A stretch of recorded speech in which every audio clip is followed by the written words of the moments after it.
గౌరవనీయులు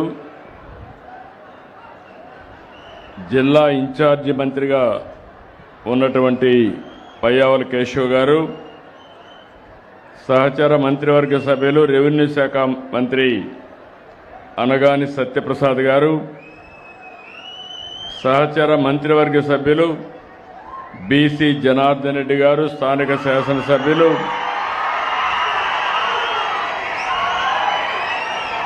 గౌరవ మంత్రివర్గ సభ్యులు ఫరూక్ గారు, గౌరవ పార్లమెంట్ సభ్యురాలు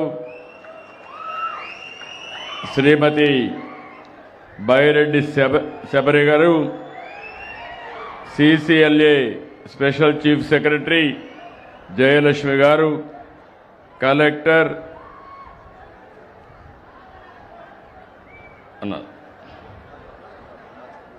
రాజకుమార్ గారు, నేర్చాలకు చుట్టినాను. బెనిఫిషియరీ ఇప్పుడే తులసమ్మ మాట్లాడింది.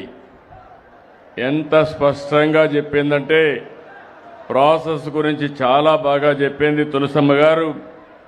ఇంకొక బెనిఫిషియరీ రామాంజనేయులు గారు ఈరోజు పెద్ద ఎత్తున పట్టాదారు పాసు పుస్తకాలు తీసుకున్న మీ అందరికి కూడా మనస్ఫూర్తిగా నమస్కారాలు, అభినందనలు, శుభాభినందనలు. ఈరోజు నేను రెండోసారి, అంటే ఎన్నోసార్లు వచ్చాను కానీ ఎన్నికలైన తర్వాత మొట్టమొదటిసారిగా బనగానపల్లికి వచ్చాను. మీ అభిమానం చూస్తున్నాను. ఎప్పుడూ బనగానపల్లికి వస్తే ప్రత్యేకమైన ఆప్యాయతను చూస్తాను. అలాంటి మీరందరిని అడుగుతున్నా, 2 ఏళ్లుగా బాగున్నారా లేదా అని అడుగుతున్నా మిమ్మల్ని అందరినీ.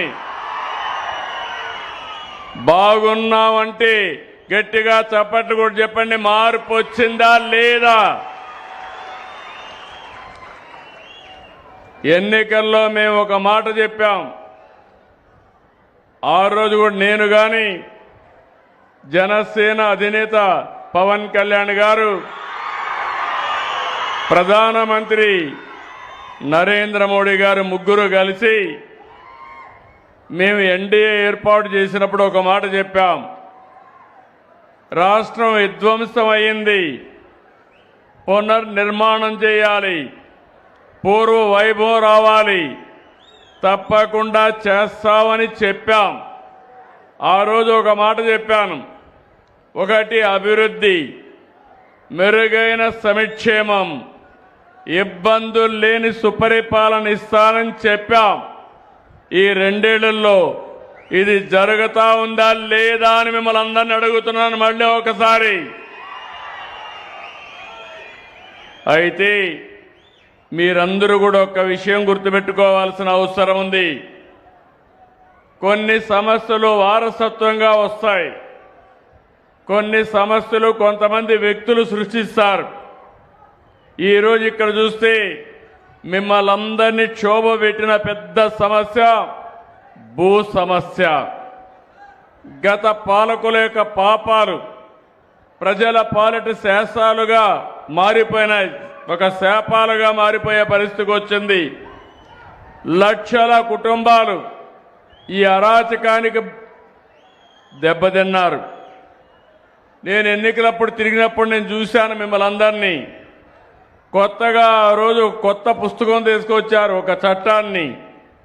ఆ చట్టం మీరు తీసుకొస్తే ఏదైతే ల్యాండ్ టైటిలింగ్ యాక్ట్, నేను ఎక్కడికి పోయినా ప్రజల్లో భయం. రెండోది, ఆ రోజు మీరు ఒక్కసారి ఆలోచిస్తే ఎక్కడికి వచ్చినా ఎవరైనా వాళ్ళు చెప్పినట్టు వినకపోయినా మీ భూమిని 22A కింద పెట్టారు. టెక్నాలజీ ఉపయోగించుకుని మిమ్మల్ని ఇబ్బంది పెట్టాలనే ఉద్దేశంతో 22A అంటే గవర్నమెంట్ భూమి. మీరు వాళ్ళకి తక్కువ ధరకు ఇవ్వకపోయినా, మీరు వాళ్ళకి సహకరించకపోయినా మీ జుట్టు వాళ్ళ చేతుల్లో పెట్టుకోవాలని ల్యాండ్ టైటిలింగ్ తీసుకురావడం, కొన్ని దిక్కళ్ళ 22A కింద పెట్టేసే పరిస్థితికి వచ్చారు. అప్పటికే కొన్ని భూముల్లో సమస్యలు ఉన్నాయి. ఇది చేసిన తర్వాత సమస్య జటిలమైంది. నేను ఇదే నియోజకవర్గంలో ఎన్నికల రోజున ల్యాండ్ టైటిలింగ్ యాక్ట్ని తగలబెట్టి వచ్చిన వెంటనే ఈ చట్టాన్ని రద్దు చేసి భూ సమస్య పరిష్కరిస్తానని ఆ రోజు హామీ ఇచ్చాను. చట్టాన్ని రద్దు చేశాం. భూ వివాదాల పరిష్కారానికి దృఢ సంకల్పంతో ముందుకు పోతున్నాం.